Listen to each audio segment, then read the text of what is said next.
Hola amigos de Renacimiento Mexicano, esto es Gracias Cosmos, transmitiendo desde cualquier punto de la Vía Láctea, para todo el universo.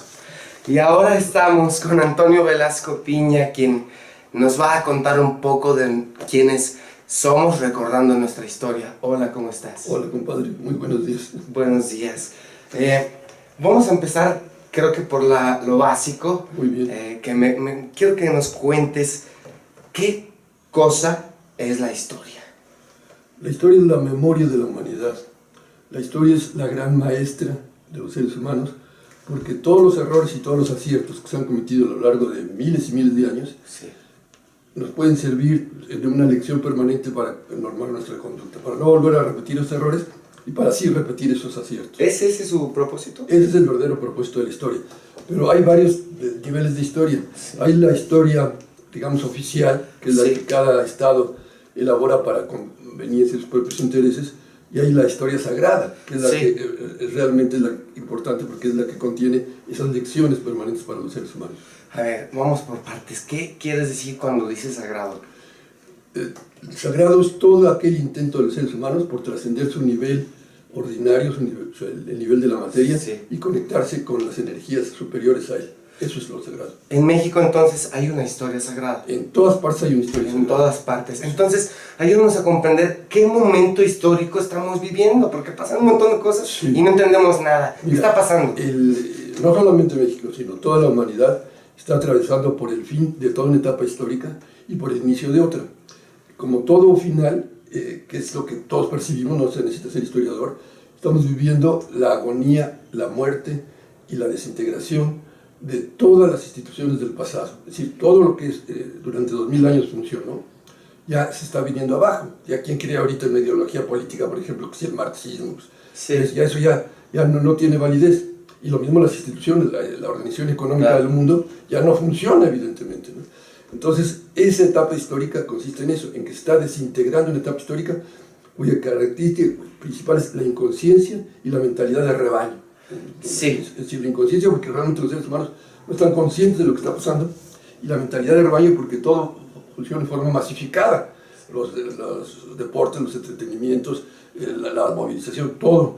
Y por otro lado, que es lo realmente importante, está empezando a surgir una etapa sagrada. ¿En qué consiste una etapa sagrada? En que los seres humanos empiezan a comprender que necesitan elevar su conciencia, elevar su espiritualidad, y se empiezan a organizar para recuperar todas las tradiciones de todas las culturas de la humanidad, para ver en qué forma les pueden beneficiar, para lograr lo que ya es evidente cuál es el propósito de esta etapa sagrada, que es lograr una conciencia planetaria. ¿En qué consiste? En que ya nos dimos cuenta que los problemas son planetarios, es decir, la contaminación no es de la Ciudad de México. No, una crisis económica del otro lado del mundo afecta a mis bolsillos. Exacto, y que haya una epidemia de pollos en China, te va a afectar los pollos. Y si un árbol se corta del otro lado del mundo, afecta a mis pulmones. Exactamente, entonces todo es planetario. O sea, los problemas a los que nos enfrentamos son planetarios. Y los problemas planetarios que requieren soluciones planetarias, no soluciones locales. ¿Y cómo pretendes dar una solución planetaria si no tienes una conciencia planetaria? Es imposible. ¿Cómo despertar a esa conciencia? Ese es el gran reto de la humanidad. Despertar en los seres humanos la conciencia planetaria, de hacernos entender que la conciencia de la humanidad es una sola, y que esta conciencia además está unida a la conciencia de la Tierra. ¿Me entiendes? Es decir, tú no puedes funcionar aparte de la conciencia de la Tierra, porque si no haces lo que estamos pasando ahorita, que le empiezas a dañar y la Tierra empieza a reaccionar, va a producir tsunamis y terremotos, todo para defenderse, porque es un ser vivo y por lo tanto tiene capacidad de defensa. Hablábamos de la memoria al principio de nuestra plática. ¿Cómo? A ver, dos preguntas. Primero, ¿qué hemos olvidado esencialmente que hay que recordar en este momento de la historia? Y precisamente, ¿cómo recordarlo? Lo más importante que hemos recordado es precisamente esta unidad que abarca todo, ¿no? Es decir, creer en este sectarismo de tipo religioso, político, individual, étnico. Entonces, eso se hemos olvidado, ese concepto de unidad entre nosotros y con todo lo existente. ¿Cómo recordarlo? Pues lo está haciendo recordar los problemas. Precisamente a la hora que estalla esa crisis económica, que estalla esa epidemia, nos damos cuenta que estamos mal, que no podemos enfrentarla con soluciones locales. ¿Qué o quiénes han sustentado esta memoria, ya llamémosle planetaria? Siempre ha habido guardianes de tradición de todos los movimientos espirituales y de todas las culturas. Ellos son los que han preservado esta necesidad de tener esta conciencia planetaria. ¿Qué es un guardián? Es aquel que preserva los elementos que permiten a una cultura, a una nación, preservar su identidad. ¿Quiénes son los guardianes de México que nos dan o preservan nuestra identidad? Mira, a todos los niveles te los puedo mencionar, porque hay distintos niveles de guardianes, sí. No todos son iguales. Okay. En un pueblo donde una señora preserva las recetas de cocina propias de ese lugar, es una guardiana de tradición de la comida propia de ese lugar. Sí. En cualquier parte donde hay personas que preservan los trajes regionales, sí. son guardianes de eso. En cualquier parte donde hay personas que preservan el conocimiento de las rutas sagradas y que organizan las peregrinaciones, son guardianes de las rutas sagradas. En los centros ceremoniales de México hay guardianes que preservan el conocimiento de cómo eran esos centros, para qué servían y cómo funcionaban. Sí. Son guardianes de los centros ceremoniales de México, de Teotihuacán, de Ucrumalo, de cualquier parte. Y por encima de ellos hay guardianes, que son los más importantes, que preservan todo aquello que dio identidad a una nación, a un pueblo o a una cultura. Sí, digamos, cuando dices por encima de ellos, quizás estamos hablando de aspectos no humanos, son guardianes no humanos. No, eso ya es otro nivel. Desde luego, hay guardianes humanos que preservan eso, pero también tenemos que entender que nosotros no somos el último escalón de la pirámide. Claro. Por encima de nosotros hay seres que no vemos, pero que existen y que también son guardianes de la espiritualidad, de la herencia espiritual de toda la humanidad. Claro, sí. ¿Cómo comprender la historia mágica del país, de nuestro país? ¿Quién la contó? ¿Quién la preservó? ¿Quién preservó lo que le competía? ¿Y dónde podemos estar escuchando esa historia olvidada hoy? Que no están en los libros. Precisamente como son guardianes distintos, a distintos niveles, cada uno preservó. El que conserva la memoria de la ruta sagrada, pues es un guardián de la ruta. Pero por encima de todos hay guardianes, por ejemplo, que preservan el conocimiento de los códices. Bueno, pues eso es importantísimo, porque ahí está toda la cultura de toda una etapa, está reflejada, toda esa cosmovisión que lograron ellos, está contenida en ese códice. ¿Cómo se distingue, en qué momento un evento histórico se hace sagrado y por qué? Eso lo da el tiempo, Es decir, yo puedo como político decir, eso fue importantísimo porque yo inauguré hoy estas coladeras de esta colonia. Sí. Nadie se va a acordar de eso. Pero hay guardianes que preservan, por ejemplo, la memoria de lo que fueron los grandes acontecimientos de México, lo que fue la conquista, lo que fue la colonia, lo que fue la guerra de independencia, lo que fue la guerra con Estados Unidos, con Francia, lo que fue el movimiento del 68. Sí. Ahí está. Y está contenido en los testimonios que ellos van dejando, a veces escritos, pero sobre todo oral. Van transmitiendo en forma oral la percepción de ese acontecimiento. Sí. ¿Quiénes son estos guardianes no humanos? De repente me pongo a pensar, cuando hablamos que la historia es también una historia de integración con la naturaleza, ¿tiene algo que ver la naturaleza como guardiana de la historia humana? Bueno, la naturaleza tiene su propia memoria histórica, ¿me entiendes? Que está preservada también en sus grandes seres. La memoria, por ejemplo, fundamental de México la tiene el Iztaccíhuatl. El Iztaccíhuatl es la mujer sabia de México, que preserva todo lo sagrado de la historia de México y que se lo proporciona a aquellas personas que tienen el nivel de conciencia para comunicarse con ella. Sí. Aquí hay guardianes, hay personas que pueden hablar con los volcanes, entonces recuperan esa memoria histórica. Es como el gran archivo de la historia sagrada de México, la Iztaccíhuatl. Sí, voy a hacer una pregunta muy rara, pero ¿cómo puede uno conversar con un volcán y escuchar la historia nuestra? ¿Cómo la preserva? Sí. ¿Cómo se abre uno a esa escucha? Mira, yo no lo puedo hacer, pero conozco personas que lo han hecho. Bien. Y te puedo decir que es la persona que ha logrado el nivel espiritual como para eso. Es, digamos, como uno va de niño, pues no puedes leer un libro, porque no sabes leer. Sí. Pero llega un momento que aprendes a leer y lo empiezas a leer. Lo mismo esto, ¿no? Claro. Entonces, hay una cosa, desde luego, estas personas jamás están presumiendo de eso, jamás van a dar entrevistas de televisión, jamás van a decir, yo soy el secreto guardián. Pues no, porque ya no se pierde algo de fuerza, de magia, de autoridad en ese tema. Sí, digo, si esas personas empezaran a hacer lo que te digo, estar dando entrevistas y estar presumiendo de eso, dejarían de... Oye, pero qué maravilla, porque finalmente allí esas personas y estos cerros y estos árboles todos tienen su memoria. Sí, no, pero además son los que han preservado y transmitido la esencia de aquellos que somos como mexicanos. Así es. ¿No? Así ¿Qué es ser mexicano hoy? Mira, ser mexicano es haber encarnado el símbolo eterno de México, que es, durante un tiempo estuvo representado por la serpiente emplumada. O sea, sí. ¿Qué es ese símbolo? Bueno, la serpiente es una representación de la materia y pero está emplumada y vuela. Entonces, ¿qué quiere decir eso? Que es una materia que ya trascendió su nivel de materia y alcanzó la espiritualidad. Y luego es el águila dominando a la serpiente. Esa águila, representación del espíritu, que está dominando a la serpiente, que es representación de la materia. Un mexicano, haya nacido en México o haya nacido en China, es aquella persona que ha logrado que su espíritu trascienda sobre la materia. Eso es un mexicano.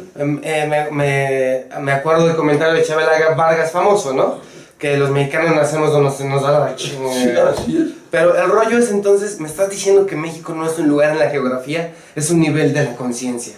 No, México es un chakra de la tierra, tiene 7 chakras de la tierra. Es un chakra de la tierra. ¿Qué significa ser un chakra? Que ahí hay una concentración de energías cósmicas que permite, en determinadas circunstancias y bajo la dirección de determinadas personas, lograr que toda la humanidad dé un paso adelante, que haya un... Trascienda. Con la guía de estos guardianes. Exactamente.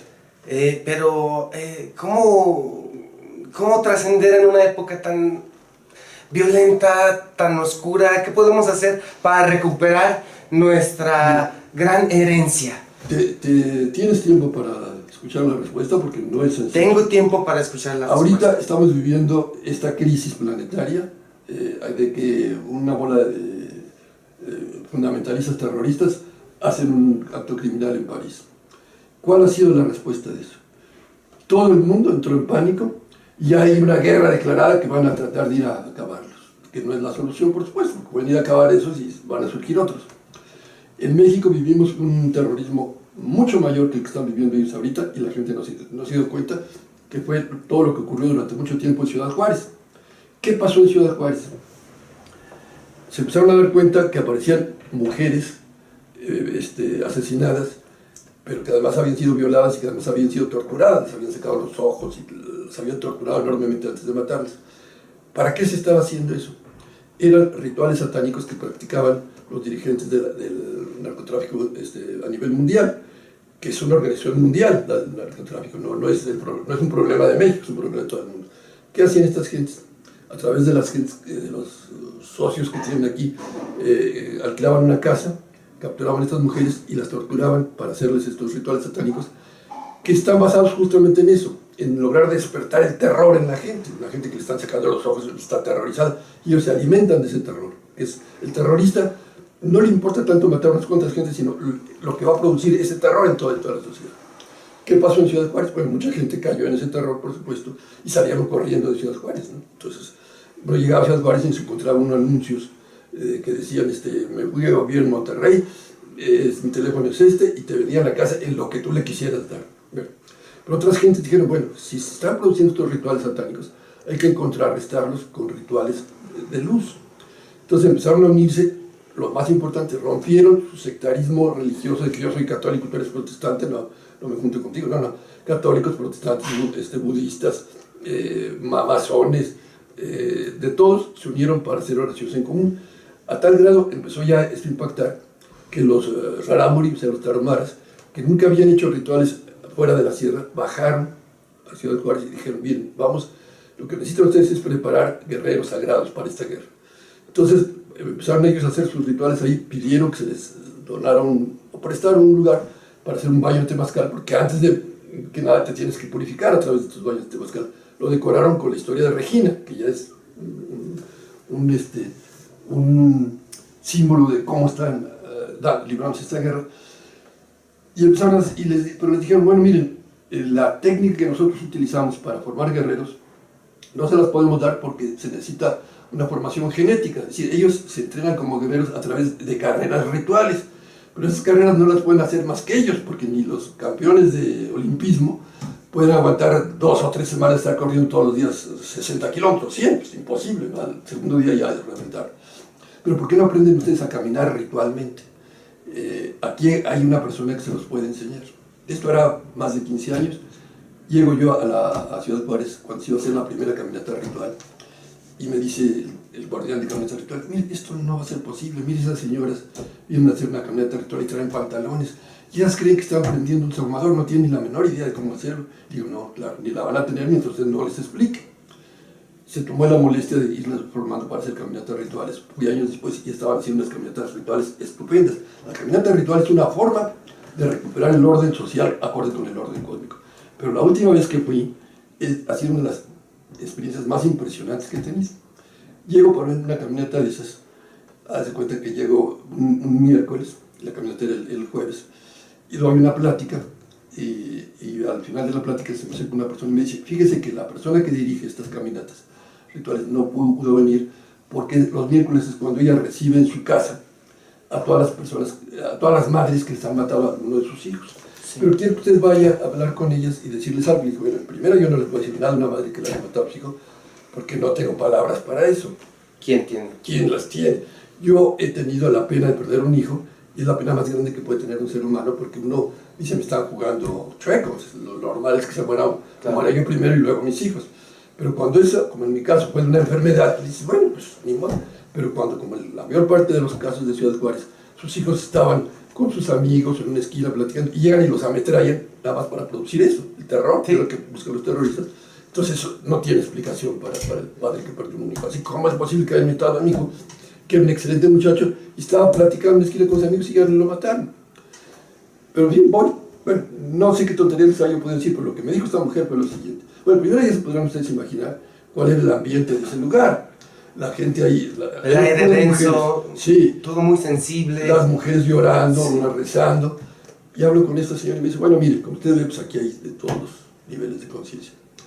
Pero ya muchas de las personas que estamos aquí ya perdonamos a los asesinos de nuestros hijos. Ajá, y eso exactamente, ya es eso te quería preguntar, ¿cómo combatir el terror? Sí, y eso ya es una hazaña que ya no cualquiera puede hacer. No. Que te matan un hijo, no, yo no perdono. Pero luego me dice, pero ya algunas les damos las gracias de que los hayan matado. Digo, oiga, señor, ¿qué me pasa? Me dice, por ejemplo, para la caminata de mañana, hay algunas personas que nos dicen, mira, tú estás loco y puedes sacar fuerza de lo malo, digamos. Y puedes ir, tú puedes ir esa caminata, pero no se te ocurre llevar a otro hijo, ya te mataron un hijo y quieres que te maten otro. Dicen, claro que si alguno de nuestros hijos tiene miedo de que lo maten, pues obviamente no va. Pero aquellos que ya sabemos, no como una concepción religiosa o filosófica, que la muerte no existe, que es imposible matar a nadie porque el espíritu es inmortal, claro que vamos a ir. Y es como si... Ok, ¿recordaron esto?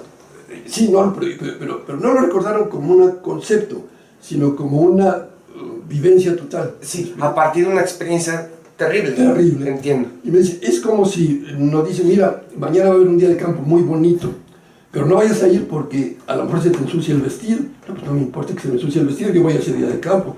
Entonces, si va uno en esa actitud de esa caminata, oye, mañana puedes decir eso, pero te pueden matar, no me importa que me maten porque la muerte no existe, me van a ensuciar el vestido. Se les quitó el miedo, pero totalmente, qué bello, totalmente. Qué bello y qué terrible a partir de cómo surgió esa conciencia, ¿no? Y luego me dice, ¿por qué esta guerra que está librando el país no la pueden ganar ustedes los hombres? ¿Qué están haciendo ustedes? ¿Están dando de balazos? ¿Usted cree que con eso va a ganar esta guerra? Es una guerra de elevación de conciencia. Sin duda. Pero el día que las mujeres de México no sepamos cómo elevar la conciencia de este país, entonces sí el país está perdido. Pero mientras estemos nosotras, este país está salvado. Y dije, señora, tiene usted toda la razón.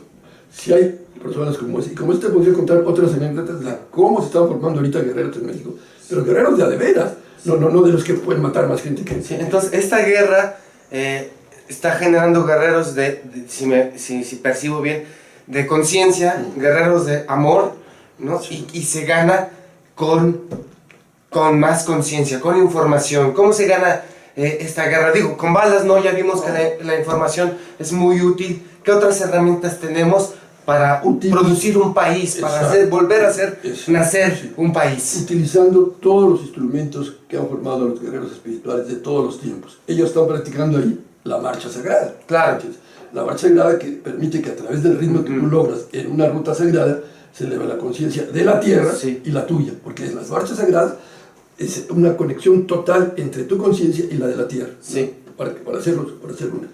Tienes las marchas sagradas, tienes las danzas sagradas, tienes la oración, tienes la meditación, todo aquello que eleva tu conciencia y que estamos descubriendo el agua tibia, esto se ha sabido siempre. Siempre. Lo que pasa es que hemos perdido. Sí, habíamos olvidado. Por ejemplo, acaba de ocurrir en México un super milagro, Sí. y dijimos, caray, qué casualidad, no sé cómo pasó esto. Viene un huracán Exacto. como nunca, ¿verdad? Y dice, esto va a ser el huracán más devastador de la historia.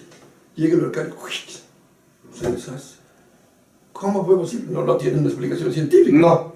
Pero, a ver, estás diciendo que eso no es casual. No, ¿cómo va a ser casual? Claro. No, lo que pasa es que ahorita ya en todo México ya hay, también a distintos niveles, suficientes personas que hicieron, se pusieron a orar, o se pusieron ya los meros guardianes, se pusieron a hacer rituales para comunicar la conciencia humana con la conciencia del huracán y decir, oye compadre, le dijeron al huracán, no te aceleres, éntrale tranquilo y déjanos bastante agua porque la vamos a necesitar. Sí, de verdad, eso que nos cuentas suena maravilloso y también, de repente, para una mente no hábil en esos temas, parece prácticamente imposible. No, es cuento de totalmente ficción. imposible, es totalmente imposible, no lo pueden entender, pero tampoco nos pueden explicar qué pasó ahí, ¿me entiendes? Claro. Científicamente tú explícame por qué ese huracán que venía a más de la escala que existe, en horas se bajó. Y el daño que hizo fue un daño material de unas cuantas cosas y el beneficio que dejó fue enorme. Sí. Pero sobre todo el principal beneficio es que muchísima gente que antes, digamos, dice, no, eso de la oración, pues no funciona. Y de repente dije, bueno, ahí está mi primo, pues por si las dudas voy a orar. Y dije, ay, pues sí funcionó. Claro, fueron miles y miles de gente las que oraron, también a muy distintos niveles. No es lo mismo que oremos tú y yo a que oremos San Francisco de Asís, ¿me entiendes? Si el nivel de conciencia que él tiene era muy superior al que podemos tener nosotros, obviamente. Sí. Pero de todas maneras también nuestra oración también sirve. ¿Tú puedes ver hacia dónde va este sentido que le estamos dando a la historia? Sí, por supuesto. ¿Hacia dónde? Vamos a crear esa conciencia planetaria. Definitivamente. Esa conciencia planetaria de saber que todos somos unidos y que estamos unidos a la conciencia de la Tierra. Sí. Y que necesitamos recuperar esa conciencia. Oye, naturaleza, ¿qué tienes? ¿Qué te pasa? ¿En qué te estamos haciendo daño para dejarlo de hacer? ¿Cómo podemos colaborar juntos? Cuando se logra esa unión, viene una etapa de oro para la humanidad. Ay, suena bien lo que nos dices, ¿no? No, pero fíjate que... Es que de repente yo lo veo tan lejos, yo de repente ya no va muy veo ni rápido para esto. dónde. ¿eh? No, esto va muy rápido. Lo que pasa es que estamos tan desacostumbrados a ver cómo funcionan los instrumentos espirituales que no nos la creemos. ¿Ves? Y además, claro, lo que vemos, no se necesita ser filósofo de la historia, lo que vemos es el colapso de toda una etapa histórica que está viniendo abajo. ¿Verdad? Sí, sin duda. Pero tremendamente. Mira, Y nosotros... eso es muerte, y es violencia, y es degradación, es putrefacción, Claro. se está pudriendo todo eso. Sí, como saben, nosotros estamos creando este renacimiento mexicano, pero a mí en lo personal, la pregunta que tengo es cómo poder hablar de un renacimiento precisamente cuando las condiciones, digamos planetarias, pero específicamente en nuestro querido país, son de violencia, de ignorancia, De corrupción. de hambre. Sí, ¿no? sí, ¿Cómo eso podemos sí. hablar verdaderamente de un renacimiento? ¿Cómo explicar esta conciencia planetaria en un momento tan ruin? Mencionando esos ejemplos que te doy, y digo, oye, busca quien esté actuando ya en ese nivel, ¿me entiendes? En todas partes hay gente, pero si nada más nosotros vamos a la cantina a platicar con los borrachos de lo que está pasando, pues vamos a salir muy deprimidos. Qué bueno que estoy tomando para así no darme cuenta de lo que está pasando. Sí. Pero si en vez de la cantina busco primero elevar mi conciencia, porque si yo no hago un esfuerzo por elevar mi conciencia, no voy a poder establecer conexión con nadie que esté por encima de mí, ¿me entiendes? No lo voy a entender, va, este tipo está loco, me está contando cuentos. Pero si yo hago mi esfuerzo, primero físico, si yo no tengo una buena salud, si yo me estoy tomando, si yo me estoy drogando, si yo soy un desordenado en mi vida, pues ahí me voy a quedar. Y luego lo más difícil, elevar la conciencia en la parte emotiva. ¿Verdad? Si yo todo el tiempo estoy pensando mal de los demás, tengo conflictos con todo el mundo, pues también nunca voy a salir. Y luego otra vez, también en la parte mental, empezar a procurar leer cosas adecuadas, los grandes maestros, las grandes enseñanzas que alimenten mi mente. O sea que el conocimiento, por lo que lo percibo así, ya está allí, siempre ha estado. Siempre está. O sea que de repente la ignorancia es acaso una elección personal. Pues sí, yo escojo entre vivir como estoy viviendo a base de puras mentiras, a base de pura satisfacción de mis instintos más elementales y de mi parte negativa, o trato de escoger mejorar un poquito, ¿verdad? Pero es una elección personal. Nadie puede hacer el trabajo por mí, desde luego. Nadie me va a llevar a poner la mano y me va luego volver a ser superior. Yo tengo que hacer ese esfuerzo y entonces sí ya empezar a encontrar maestros, ¿verdad? Mientras el alumno no está preparado, el maestro no llega ahí, claro. No va a perder su tiempo, ¿no? Sí. Mira, digo, por darte un ejemplo, ahorita ¿tú crees que tendría algún sentido que yo dijera, miren, si usted quiere ser caballero águila, vaya a tal parte? Pues no. O quiere ser monje, vístase con este traje, no, tampoco, ¿verdad? No, porque digamos, para llegar a un lugar donde están preparando los caballeros águilas, necesitas ya tener una condición especial. O sea que para acceder a este mundo, a este nivel de conciencia, primero es una decisión personal, claro, ¿no? De procurar cultivarse con las herramientas que uno tiene, que es el pensamiento, la emocionalidad, también la capacidad creativa y la capacidad de vivir en carne propia, dimensionalmente también. ¿Cómo podemos, dices, elevemos, pero ¿cómo podemos ayudar a otros también? No solo es personal, de repente ya es colectivo también. ¿Cómo se hace? Es colectivo. Primero, ya cuando yo logre esa elevación, con mi solo ejemplo. Si yo ahorita me pongo a sermonear a los demás, oye, pues primero cumple con lo que estás diciendo. Están llenos de defectos, también estamos todos, ¿no? Sí. Entonces primero mejorarlo un poquito. Y luego ese ejemplo, oye, ¿por qué fulano de tal, por decirte algo, que antes era alcohólico, ahora ya no es alcohólico y ya está llevando una vida muy decente? Pues me empiezo a interesar por él, ¿me entiendes? Claro.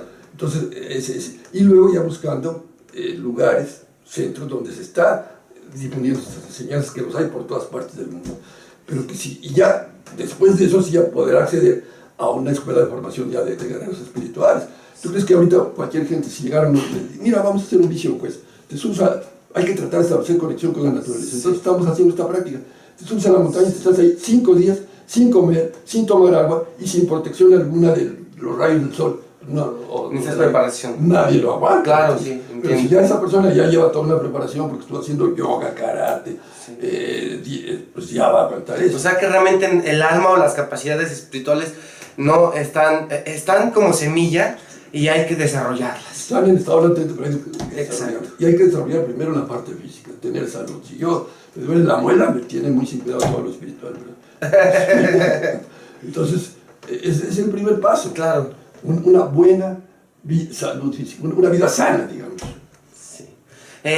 Bueno, para concluir, yo quería preguntarte, pues, por el gusto que tengo por las anécdotas, ¿cuál es la anécdota más entrañable que recuerdas de la historia de nuestro querido país? A nivel histórico. A nivel histórico. Mira, me la pones muy difícil, pero pues tendría que mencionar una anécdota personal. Cuéntanos. Yo viví el 2 de octubre en Tlatelolco, entonces supe lo que era un sacrificio ritual en donde 400 mexicanos voluntariamente dieron su vida para salvar este país, más los todos centenares de personas que no fueron mártires, que fueron víctimas, porque en la matanza que hizo en Tlatelolco la mayor parte de la gente no fue a que la mataran, ¿entiendes? Es más, muchos ni siquiera fueron, estaban en su casa, en el edificio Chihuahua, llegaron y ametrallaron todo el edificio y mataron a mucha gente dentro, pero hubo 4, y eso nos debe dar un gran optimismo por las reservas espirituales que tiene este país. Bueno, hubo 400 personas que fueron voluntariamente a ese sacrificio para lograr salvar, para lograr despertar al Popocatépetl, que es el gran guerrero de México. Perdón, al Iztaccíhuatl, el Popocatépetl se había logrado despertar a través de los rituales que se habían hecho antes. Y a mí me tocó vivirlo, no como mártir, evidentemente, porque no tenía yo la capacidad de mártir. Yo me ofrecí y me dijeron, para nada, el mártir es un ser.